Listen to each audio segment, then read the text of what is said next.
우리는 어려서부터 신앙생활을 하면서 한국에서 본 영적인 사건들이 주로 무당 굿하는 거 이런 걸 주로 보았기 때문에 오늘 본문에 나오는 예수님께서 벙어리 귀신 들린 자를 쫓아냈다고 했을 적에 주로 이렇게 빨간색의 장면을 생각을 합니다.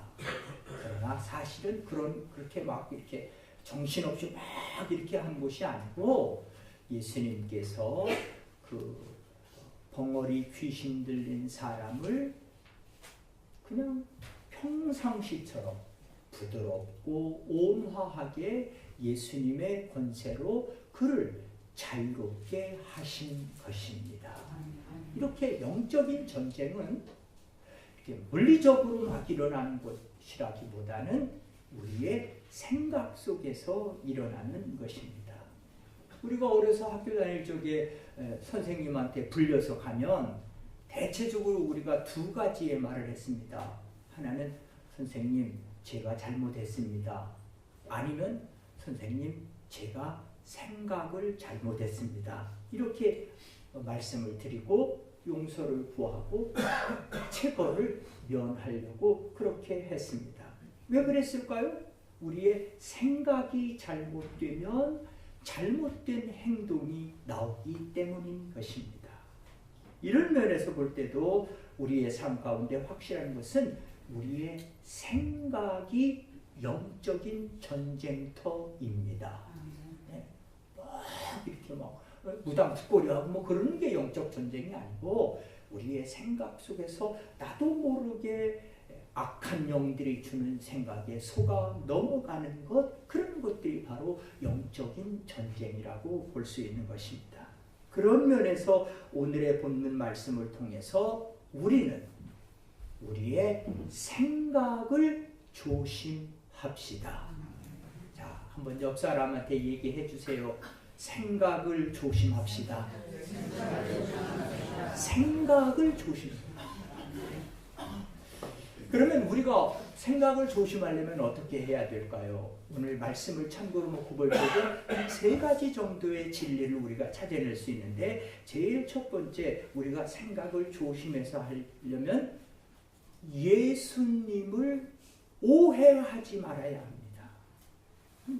예수님을 잘못 생각하면 안 됩니다. 우리의 모든 생각의 기준은 하나님의 말씀입니다. 그래서 우리의 생각을 다 사로잡아 하나님의 말씀에 맞추어야 되는 것입니다. 사도 바울은 초대교회 교인들에게 성령의 감동으로 이렇게 영적인 전쟁을 하라고 써보냈습니다. 우리가 육체에 있어 행하라. 우리가 몸을 가지고 삶을 살아가지만 육체대로 싸우지 아니하노니 우리의 싸우는 병기는 육체에 속한 것이 아니요 오직 하나님 앞에서 견고한 진을 파하는 강력이라. 그러니까 하나님 앞에 서 있는 견고한 진이 있다는 거예요. 그것이 어디에 있는 거냐면은 모든 이론을 파하며. 이론이 어디에 있는 겁니까? 내 생각 속에 있는 거예요. 또 하나님 아는 것을 대적하여 높아진 것을 다 파하고, 그렇죠? 우리가 하나님을 잘 알려면은 하나님의 말씀을 열심히 공부해야 되고 이렇게 해야 되는데 하나님 아는 것을 대적해서 하나님 말씀 안 알아도 돼. 뭐하라고 성경 공부 그렇게 열심히 하냐? 할 필요 없어. 이런 식으로 하나님 아는 것을 대적하여 높아진 것을 다 파하고 그 다음 모든 생각을 사로잡아 그리스도에게 복종케 하니라고 설명을 했습니다. 왜 이렇게 우리의 모든 생각을 사로잡아 그리스도에게 복종케 해야 되냐면은 그 다음 너희의 복종이 온전히 될 때에 모든 복종치 않는 것을 벌하려고 예비하는 중에 있노라. 나중에 우리가 예수님과 함께 심판주로 오신 예수님과 함께 사람들을 심판하게 될 적에 어떤 사람이 예수님과 함께 심판을 하게 되느냐? 모든 생각을 사로잡아 그리스도에게 복종케 한 사람이 그 일을 하게 되는 겁니다. 그런 면에서 우리는 예수님을 오해하지 말아야 합니다. 예수님을 오해하게 되면 우리가 생각한 것보다 훨씬 더 큰 영적인 전쟁에서 패배를 당하게 됩니다.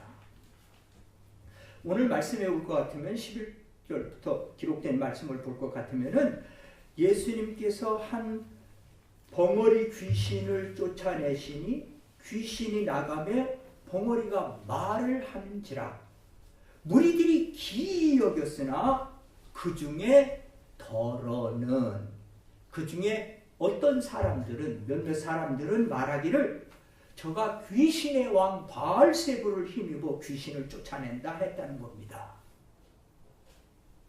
그 바로 그 사람들 첫 번째 더러는에 소속한 사람들은 예수님을 오해하고 있었습니다. 자, 예수님께서 벙어리 귀신 들린 자의 귀신을 쫓아내서 이 벙어리가 말을 하게 했습니다. 그러면 예수님께서 이 벙어리 귀신의 왕을 힘입어서 귀신을 내쫓았겠습니까? 아니면 예수님 당신 스스로의 권세와 능력으로 이 벙어리 되게 한 귀신을 내쫓았겠습니까? 말할 것도 없죠. 그렇죠? 말할 것도 없는 겁니다. 그런데 어떤 사람들은 더러는 귀신의 왕 바알세불을 힘입어서 저가 내쫓은 거다라고 생각을 하더라는 거예요. 자, 그러면 그 생각이 하나님으로부터 온 생각이었을까요? 아니면은 귀신으로부터 온 생각이었을까요? 바로 그 점이에요. 네? 귀신은 뭐 이렇게 막 그냥 뭐 빨간색으로 막 흔들고 진동하고 그런 것만 귀신이 아니고 아주 조용하게 우리의 생각 속에서 귀신이 악한 생각을 우리에게 떨어뜨리게 되는데 그런저런 생각을 어떻게 조심할 수 있느냐? 예수님을 오해하도록 하는 것을 조심해야 합니다. 아멘. 네? 그래서 예수님을 오해하지 않도록 조심해야 합니다. 우리가 어떤 생각이 딱 들어올 적에 그것을 정말 하나님의 말씀을 토대로 해서 이성적으로 합리적으로 잘 생각을 해봐야 된다고 예수님께서 거기 말씀하신 것입니다. 그렇죠? 거기 15절에 보니까 그 중에 더러는 말하기를 저가 귀신의 왕 바알세불을 힘입어 귀신을 내쫓습니다. 그러나 바알세불의 힘을 빌려서 하는 것이 아니고 예수님은 예수님의 권세로 내쫓으신 것입니다. 그 말씀이 18절이에요. 너희 말이 내가 바알세불을 힘입어 귀신을 쫓아낸다 하니 만일 사단이 스스로 분쟁하면 저희 나라가 어떻게 서겠느냐. 내가 바알세불을 힘입어 귀신을 쫓아낸다고 너희들이 그러는데 저희는 그래 그렇다 치자. 그렇다면 너희 아들들은 누구를 힘입어 귀신을 쫓아내냐? 그러므로 너희 아들들이 너희 재판관이 되리라고 그렇게 예수님이 이론적으로 합리적으로 이성적으로 잘 생각해보라고 말씀하신 겁니다. 한 가지 중요한 사실은 예수님은 사람의 몸을 잠깐 빌려 입고 이 땅에 계셨던 하나님이십니다. 하나님이세요. 예수님이 시시껍절하게 귀신의 왕 바알세불의 힘을 힘입어서야 벙어리 귀신 그걸 내쫓는 정도가 아닙니다. 예수님은 하나님이시기 때문에 그분이 온 우주를 창조하셨고 그분이 귀신들, 타락한 천사들도 다 그분께서 지으신 것입니다. 예수님을 시시하게 바알세불을 갖다가 붙여서는 결코 안 됩니다. 예수님을 오해하지 말아야 그래야 우리는 우리의 생각을 조심할 수 있는 것입니다. 그 다음으로 우리의 생각이 옳은지 그런지를 확인할 수 있는 또 하나의 방법은 예수님을 시험하지 말아야 합니다. 그 다음 말씀에 볼 것 같으면 16절에 또 더러는 예수를 시험하여 하늘로서 오는 표적을 구하니라고 오늘 본문에 그렇게 돼 있어요.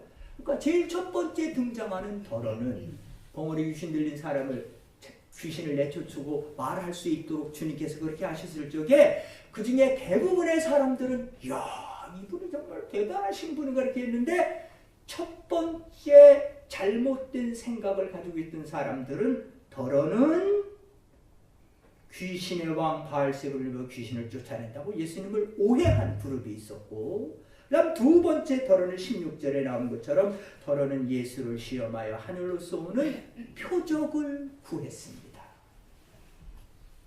여러분, 예수님을 시험하지 맙시다. 예수님을 시험하기 위해서 표적을 구했던 사람에게 예수님께서 그래 너희들이 나를 그렇게 안 믿는데 내가 그렇다는 사실을 너희들에게 보여주겠다라고 맞장구를 치시면서 표적을 보여주신 적이 한 번도 없습니다. 왜? 예수님 뭐 꿀릴 게 있어야 그렇게 증명을 해 보이지요. 예. 그런 거 안 하셔도 당신이 영원하신 아버지요 우리의 하나님이시기 때문에 또 이 표적이라고 하는 게 그렇습니다. 이 사인, 이 표적이라고 하는 거는 하나님이 원하셔서 하나님이 원하시는 때에 하나님이 원하시는 방법으로 우리에게 보여주시는 것이 표적입니다. 우리가 주문하는 대로 한다고 하면 그건 표적도 아니다 그 말이에요. 또 예수님께서 왜 표적을 보여달라는 사람에게 표적을 안 보여주시냐면요, 이 표적이라고 하는 것이 하나님께서 원하시는 때에 하나님의 방법으로 하나님의 사람들을 위하여 보이실 때에 그게 진정한 표적이 되는 거지, 만일 그냥 하나님의 자녀들도 아닌데 세상 사람들이 원한다고 해서 그들의 요구를 따라 이렇게 어떠한 기적적인 표적을 보이잖아요. 이 표적이라는 것은 사람의 이 오감, 눈으로 귀로 듣고 눈으로 보고 이렇게 하는 거기 때문에 자칫 잘못하다가는 그 기적, 표적 그 자체만 보고 가다가 보면은 우리는 원수에게 속아 넘어갈 위험성이 더 많습니다.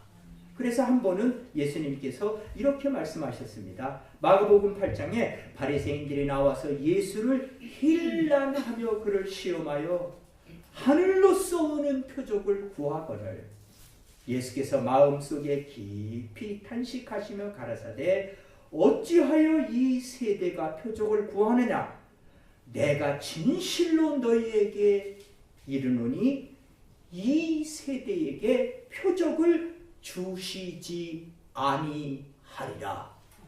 예수님 No signs, guys. 이렇게 예수님이 말씀하셨습니다. 사실적으로 보자면 표적은 기적과 같은 사건이기 때문에 우리의 눈에 보이는 것에 우리가 속아 넘어가기가 너무도 쉬운. 여러분, 벌써 세월이 한 20년 정도는 지난 것 같은데 옛날에 한국에서 자기가 재림 예수라고 믿는 이초석이라는 사람이 있었습니다. 자기가 초석이니까 자기가 기초돌이에요. 아시죠? 이 사람이 자기 스스로 재림 예수라고 생각하는 사람이에요. 이초석이가 장충체육관에다가 사람들을 수천 명, 수만 명을 모아놓고 귀신놀이를 했습니다. 그래가지고 나사렛 예수의 이름으로 나가! 그래요. 하면서 말이죠. 그런 걸 막 이게 카메라로 찍어가지고 VCR 테이프를 만들어가지고 전 세계에 뿌렸습니다. 거기에 눈에 보이는 것 때문에 속아 넘어간 사람들의 숫자가 얼마나 많은지 모릅니다. 우리가 보기를 원하는 표적은 종종 원수들에게 틈을 줄 수 있게 되는 위험한 것입니다. 그래서 한 번은 예수님께서 서기관들과 바리새인들이 표적을 보여달라고 할 적에 이렇게 반응하셨습니다. 마태복음 12장에 보니까 그때 서기관과 바리새인 중 몇 사람이 말하되 선생님이여 우리에게 표적 보여주기를 원하나이다. 예수님을 공격하려고 했던 사람들이 아닙니다. 이 사람들은. 예수께서 대답하여 가라사대 악하고 음란한 세대가 표적을 구하나 선지자 요나의 표적밖에는 보일 표적이 없느니라. 예수님이 기록된 말씀을 가지고 오신 거예요. 그래서 내가 십자가에서 죽고 3일에 부활할 것을 표적이라고 그렇게 말씀을 하셨던 것입니다. 예수님은 그래서 인간의 감각기관에 맞는 표적을 보여주시는 일에 관심을 가지신 것이 아니고 말씀의 표적으로 설명을 해 주셨던 것입니다. 그거를 깨달았던 사도 바울이 고린도 교회, 문제가 많았던 고린도 교회 사람들에게 편지를 써보낼 적에 이렇게 편지를 써보냈습니다. 유대인은 표적을 구하고 헬라인은 지혜를 찾으나 우리는 십자가에 못 박힌 그리스도를 전하니 유대인에게는 거리끼는 것이요 이방인에게는 미련한 것이로되 오직 부르심을 입은 자들에게는 유대인이나 헬라인이나 그리스도는 하나님의 능력이요 하나님의 지혜니라.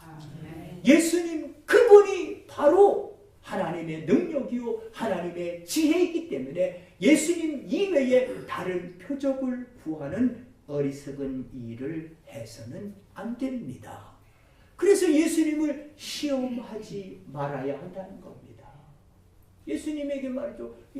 정말 우리가 전도하다 보면 그런 사람들 만나게 되잖아요. 정말 당신이 믿는 거 그렇고 뭐 이렇게 한번 해봐. 이런 식으로 나오는 사람들 많이 있습니다.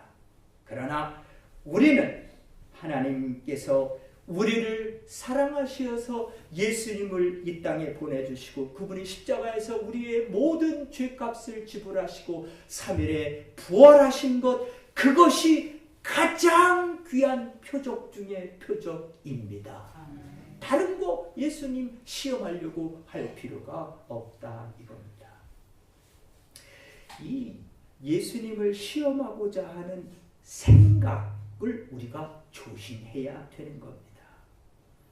우리의 생각에 스스로 속아넘어가서 원수에게 속아넘어가서 우리의 생각 속에서 예수님을 오해하거나 예수님을 시험하려고 하는 생각을 조심해야 하는 것입니다. 제가 여러분들에게 우리의 생각 속에서 실제적으로 일어나고 있는 영적인 전쟁의 모습을 한번 예를 제가 들어드리겠어요. 제가 이 예를 읽어드리고 무엇이 속아 넘어간 부분인지 제가 여러분들에게 질문을 할 테니까 잘 들어보고 대답을 하세요. 지난 토요일에 어느 교회에서 두 분의 권사님이 전도하러 나갔습니다. 두 분은 큰 노란색 페인트 칠이 된 집에 가까이 이르게 되었을 적에 대문으로 들어가는 램프, 장애인이 들어갈 수 있는 램프를 보았습니다. 그 램프는 큰 그네가 걸려있는 대문 앞으로 인도하는 것이었습니다. 그들이 문을 두드렸을 때 한 친절한 40대 중반의 여인이 그들을 웃으면서 맞이했습니다. 그녀는 권사님들에게 고맙다고 했고 다음에는 목사님을 꼭 모시고 와달라고 부탁을 했습니다. 그녀는 자신의 어머님께서 침대에 누워 계신 채 말기암과 투병하고 있으며 아직 주님을 영접하지 않으셨다는 말을 했습니다. 화요일이 되어서 그 교회 목사님이 그 여인의 어머님을 방문을 갔습니다. 그런데 그 여인이 어머님께서 많이 불편하셔서 오늘은 뵐 수가 없다는 말을 했습니다.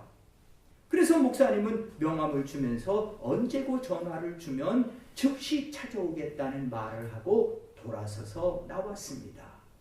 그 여인의 어머니는 살 날이 이제 불과 한 달도 남지 않을 정도로 아슬아슬했었습니다. 그런데도 불구하고 그 여인이 목사님에게 이런 말을 했습니다. 목사님, 저희 어머님께서 이렇게 위중하다 보니 빨리 그 영혼이 주님의 품에 안기기를 바라실 거예요. 그러나 지금 어머님 컨디션이 너무 안 좋으시니까 다음에 와 주시기를 바랍니다. 자, 무엇이 문제였습니까? 무엇이 문제였습니까? 이 이야기 속에서 무엇이 원수가 주는 생각에 속아 넘어간 거였었어요? 다음에 오셔달라고 하는 겁니다. 다음으로 미루려고 하는 생각. 이것은 절대로 뭐 영적 전쟁이라는 느낌이 들지 않지만 사실은 그것이 바로 영적인 전쟁인 것입니다. 원수가 그날에 복음을 듣고 주님 앞으로 돌아오지 못하도록 다음이라고 하는 기회를 만들어서 그 딸의 마음에 그런 생각을 집어넣고 결국은 방문을 온 목사에게 그렇게 이야기를 해서 다음에 방문 오면 될 것처럼 이야기를 하고 그냥 돌아가게 했던 것입니다. 그러나 하나님은 이렇게 말씀하십니다. 보라, 지금이 구원의 날이로다. Now is the day of salvation. 바로 오늘이 구원의 날입니다. 우리는 예수님을 오해하지 말고 예수님을 시험하지도 맙시다. 마지막으로 하나 더 오늘 본문을 통해서 우리가 알 수 있는 우리가 생각을 조심해야 되는 좋은 것 중에 하나는 예수님이 우리의 생각을 아신다라고 하는 사실을 우리 스스로가 기억하고 있는 것입니다. 그러면 우리는 우리의 생각을 조심할 수 있습니다. 예수님은 우리의 심중에 있는 작은 생각 하나도 모르시는 것이 하나도 없으십니다. 오늘의 본문 누가복음이기 때문에 의사였던 누가는 당시 사람들의 생각을 다 아시는 예수님에 대해서 오늘 17절에서 이렇게 기록을 했습니다. 누가복음 17절에서 예수께서 저희 생각을 아시고 이르시되 스스로 분쟁하는 나라마다 황폐하여지며 스스로 분쟁하는 집은 무너지느니라. 그렇습니다. 우리가 주님께서 다 아신다라고 하는 말씀을 잊지 않고 기억한다면 우리는 예수님을 오해하지도 않고 예수님을 시험하려 들지도 않고 우리의 생각을 늘 조심해서 예수님 앞에 acceptable한 받아들여질 수 있는 아름다운 생각만 갖고 삶을 살아갈 수 있게 되는 것입니다. 우리가 하나님의 말씀을 붙들고 막 인생을 최선의 삶을 살아가더라도 그 말씀이 내 생각대로 내 삶의 현장에 착착착 이루어지지 않는 때가 있습니다. 구약성경에 보면 예레미야 선지자가 그러했었습니다. 하나님께서 너는 가서 내가 곧 이스라엘 백성들을 심판할 것을 말하라. 그래서 예레미야가 가서 말했습니다. 이제 심판이 곧 다가올 거요. 그런데 하나님께서 심판을 행하시지 않고 오히려 마음을 바꾸셔서 심판의 날짜를 늦추시는 겁니다. 그래가지고 완전히 예레미야가 짱구가 됐어요. 사람들 앞에서 말빨이 안 쓰게 된 거예요. 그래도 또 하나님께서 그렇게 하라고 하니까 또 가서 했어요. 그래 또 이게 중요한 건 이겁니다.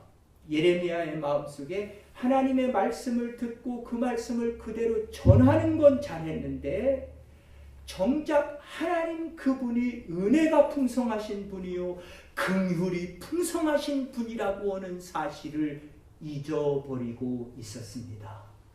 하나님을 오해하고 있었다 그 말이에요. 그러다 보니까 자기에게 말씀하신 대로 행하지 않고 긍휼을 계속적으로 베푸시는 하나님에 대해서 짜증이 나게 된 겁니다. 하나님 잘못입니까? 예레미야 잘못입니까? 예레미야 잘못이죠. 네? 원수에게 속아 넘어가는 게 바로 이런 겁니다. 저를 포함해서 우리 모두는 다 이렇게 나중심적이고 늘 내가 원하는 방식으로 모든 일이 돼야만 평화롭다라고 생각하는 것이 우리의 약점입니다. 그래서 예레미야가 이렇게 말씀합니다. 여호와의 주께서 나를 권유하심으로 내가 그 권유를 받았사오며 주께서 나보다 강하사 이기셨으므로 내가 조롱거리가 되니 사람마다 종일토록 나를 조롱하나이다. 군기가 빠져도 한참 빠진 거지. 이 군기가 문제가 아니고 우리의 생각 속에서 우리도 영적인 전쟁에서 이렇게 악한 영이 주는 생각에 스스로 빠질 때가 많이 있다라고 하는 겁니다. 그러나 그럼에도 불구하고 주님께서 예레미야에게도 은혜를 베푸르셔서 예레미야의 마음이 이렇게 고백하도록 합니다. 내가 다시는 여호와를 선포하지 아니하며 그 이름으로 말하지 아니하리라 하면 나의 중심이 불붙는 것 같아서 골수에 사무치니 답답하여 견딜 수 없나이다. 우리가 주님 앞에 나와 기도하는 것도 그렇습니다. 내가 원하는 대로 내가 원하는 시각에 착착착 이루어지지 않더라도 주님께서 반드시 이루실 줄로 믿습니다. 우리는 그 주님이 기뻐하시는 그 때가 올 때까지 조금만 참고 기다리는 전자 그 말이에요. 왜? 주님이 우리의 생각을 다 아시기 때문에 우리에게 은혜와 긍휼을 더 하시기 때문인 것입니다.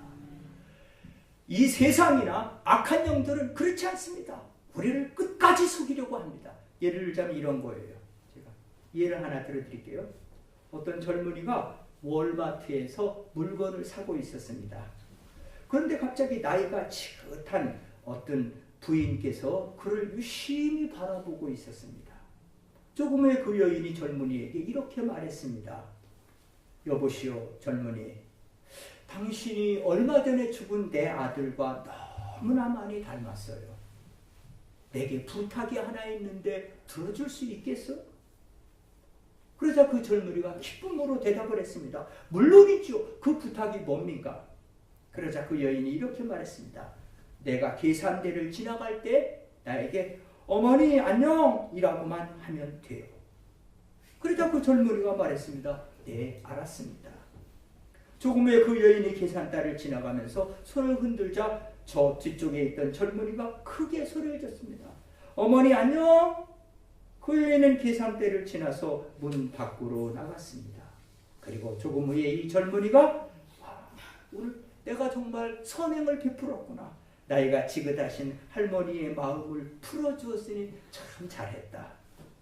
이제 계산대에서 자신이 산 물건을 계산하려고 하자 캐시어가 뚝뚝뚝 뜯더니 362달러라고 말했습니다. 젊은이가 깜짝 놀랐습니다. 얼마요? 361불이요? 그럴 리가. 그러자 그 캐시어가 말했습니다. 당신의 어머니가 사신 모든 것을 다 포함해서 말입니다. 젊은이가 속은 겁니다. 이 젊은이는 선행을 베풀려고 했는데 악한 사람에게 당한 것이었습니다. 예레미야가 느낀 기분이 바로 그랬을 겁니다. 그러나 걱정할 필요 없습니다. 왜? 주님은 늘 우리와 동행하시어서 우리를 도우시기 때문입니다. 그래서 예레미야가 그렇게 고백한 거예요. 내가 다시는 여호와를 선포하지 아니하며 그 이름으로 말하지 아니하리라 하면 나의 중심이 불붙는 것 같아서 골수에 사무치니 답답하여 견딜 수 없나이다. 여러분, 우리가 신앙생활할 때 그렇습니다. 응답이 내가 원하는 대로 내가 원하는 시각에 착착착 오지 않는다 할지라도 원수가 주는 생각에 속아 넘어가가지고 예수님을 오해하거나 예수님을 시험하지 맙시다. 나의 모든 안고 일어섬을 하시고 나의 심장과 폐부를 살피시는 주님께서 은혜와 긍휼을 더하시는 것입니다. 우리는 절대로 감정을 쫓아가서는 안 됩니다. 감정을 쫓아가면 반드시 원수의 계략에 속아 넘어가도록 되어 있는 것입니다. 예수님을 오해하거나 예수님을 시험하려고 하는 것도 아주 위험하지만 나 자신의 감정을 따라가는 것은 정말 큰 위험을 초래하는 행위가 되는 것입니다. 1930년에 오클라호마주의 아주 작은 마을의 고등학교에서 서로 그 한국의 연고전처럼 원수지간의 상대 학교가 있었습니다. 근데 중요한 게임을 하면 할수록 그 학교가 계속 게임에 깨지는 것이었습니다. 그래서 보다 어떤 큰 오일샘을 가지고 있는 사업가가 자기가 그걸 해결해 보겠다고 나섰습니다. 그래서 어느 날 풋볼 시합에서 완전히 깨져가지고 기가 죽어 있는 애들이 모여있는 라커룸에 들어가서 이 사업가가 이렇게 말을 했습니다. 야, 다음 게임에서 너희들이 이기면 코치는 물론 선수 한 명 각자에게 내가 포드차를 하나씩 다 선물로 주겠다. 그러니까 막 애들이 업돼가지고 말이죠. 모든 선수들이 기쁨에 넘쳐서 집으로 돌아갔습니다. 다음 한 주간 동안 모든 풋볼 선수들은 자나깨나 풋볼만 생각을 하고 공부 시간에도 풋볼만 생각을 하면서 시간을 보냈습니다. 매일 밤마다 터치다운을 하는 꿈도 꾸고 모든 학교는 풋볼 생각만 하면서 시간을 보냈습니다.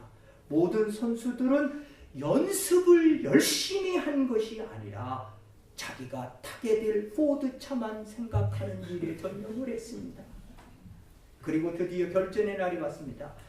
그 결전의 시합이 있기 바로 전 라커룸의 열기는 옛날과는 완전히 달랐습니다. 코치들도 소리를 질렀고 선수들도 사력을 다해서 소리를 질렀습니다. 그들의 함성 소리는 하늘에 닿을 정도였습니다. 그러나 그럼에도 불구하고 그날 시합에서 38대 0으로 깨졌습니다. 선수들이 아무리 라커룸에서 소리를 잘 지른다 해도 그것이 점수를 바꾸지는 않습니다. 우리의 감정에 관한 이야기입니다. 내가 아무리 이기는 승리의 꿈을 수백 번, 수만 번 꿔도 현실에 아무런 도움을 주지 못하는 겁니다. 우리의 감정이 그런 겁니다. 그래서 우리가 오래전에 불렀던 복음성어 뒤에 나는 믿을 수가 없다. 오직 그 진리를 믿네 주님만이 나의 힘이요 라고 고백을 하는 겁니다. 우리는 우리의 생각을 조심해야 합니다. 감정에 속아서 나는 달라. 나는 안 그래. 나하고 당신들하고 비교하면 안 되지. 나는 달라. 아닙니다. 우리는 대부분의 경우 나는 괜찮아. 나는 달라. 내 자신을 신뢰하고 내 감정을 믿는 삶을 살아가다가 보면 원수에게 100번이면 100번 넘어져 승리로운 삶을 살지 못하게 되는 것입니다. 동물원에서 일하는 게리 리치몬드가 이런 글을 잡지에 올렸습니다. 너구리의 타고난 습성을 바꾸는 데는 약 24개월 정도가 걸립니다. 그 정도의 세월이 지나도 그들은 종종 주인을 공격하기도 합니다. 30파운드의 너구리는 100파운드 정도의 개가 가진 힘으로 상대를 핥히는 힘이 있습니다. 그래서 저는 제 친구인 줄리에게 조심하라고 설명을 해주고 또 설명을 해줬습니다. 줄리는 아주 공손하게 제 설명을 들으면서 이렇게 말했습니다. 저는 제 친구의 말을 잊을 수가 없습니다. 나에게는 다를 거야. 그녀는 웃으면서 그렇게 말했습니다. 밴딧은 나를 결코 핥히지 않아. 그렇게 하지 않을 거야. 3개월이 지난 어느 날 줄리는 성형수술을 받게 되었습니다. 이미 자랄 만큼 자라난 너구리가 아무런 이유 없이 그녀를 공격했던 것입니다. 여러분, 귀신, 악령 이런 존재들입니다. 우리가 만만하게 볼 상대가 아닙니다. 죄라는 것이 바로 그렇습니다. 겉으로는 아름답고 멋있게 포장되어 있고 우리가 놀기에 좋아 보이고 너무도 쉬워 보입니다. 그리고 우리를 너무 쉽게 속입니다. 나에게는 다룰 거야. 나는 잘 다룰 수 있어. 괜찮아. 그러나 성경은 우리에게 이렇게 말씀하십니다. 만물보다 거짓되고 심히 부패한 것이 마음이라. 아멘. 그렇습니다. 우리가 인정하기 싫지만 이것이 진리입니다. 이것을 깨닫고 그렇습니다 라고 고백해야만이 우리의 마음, 우리의 생각을 사로잡아 예수님께 복종하게 되는 것입니다. 주님께서 말씀하셨습니다. 만물보다 거짓되고 심히 부패한 것은 마음이라. 누가 능히 이를 알리오마는 나 여호와는 심장을 살피며 폐부를 시험하고 각각 그 행위와 그 행실대로 보응하나니. 그래서 우리는 우리의 모든 생각을 그리스도 예수님께 복종시킴으로 우리의 생각을 조심해야 합니다. 예수님을 오해하지 맙시다. 예수님을 시험하지 맙시다. 예수님은 우리의 모든 생각을 아십니다. 오늘 우리가 부른 찬송가 가사를 보면 이 찬송가 가사를 쓰신 분이 신앙생활의 경험 가운데서 얻은 지식을 이렇게 고백하는 겁니다. 잘 이기는 자는 상 주시리니 너 낙심치 말고 늘 전진하라. 네, 과거에 우리가 수도 셀 수 없이 원수에게 속아 넘어갔습니다. 나를 신뢰하고 내 감정을 따라서 원수에게 속아 넘어가서 예수님을 오해하고 예수님을 시험하고자 했던 때가 얼마나 많았습니까? 그러나 그럼에도 불구하고 이 찬송가 395장의 저자는 이렇게 말합니다. 우리 구주의 힘과 그의 위로를 빌라 주님 내 편에 서서 항상 도우시리. 주님이 우리 편으로 오시도록 하는 것이 아닙니다. 주님께서 내 편이 되시도록 우리가 주님에게 가서 서 있으면 되는 겁니다. 그러면 주님 내 편에 서서 항상 도우시리라고 고백하는 겁니다. 우리가 우리의 생각을 조심하여 늘 주님의 말씀을 따라 살면 주님께서 우리를 보호하실 뿐만 아니라 우리 편에 서서 우리를 항상 도우시는 것을 경험으로 알게 되는 것입니다. 우리의 생각을 늘 조심하여 아름답고 영광스러운 하나님의 자녀로서의 삶을 살아갑시다. 기도하시겠습니다. 오늘 말씀을 생각하시면서 우리 합심해서 기도하겠습니다. 놀라우신 아버지 하나님 은혜와 사랑을 감사합니다. 주님께서 저희들을 사랑해 주시고 아버지 하나님 주님 앞에 나와 말씀을 하시고 사랑합니다. 아버지 하나님 나도 나 자신에게 속고 감정에 속고 원수에게 속고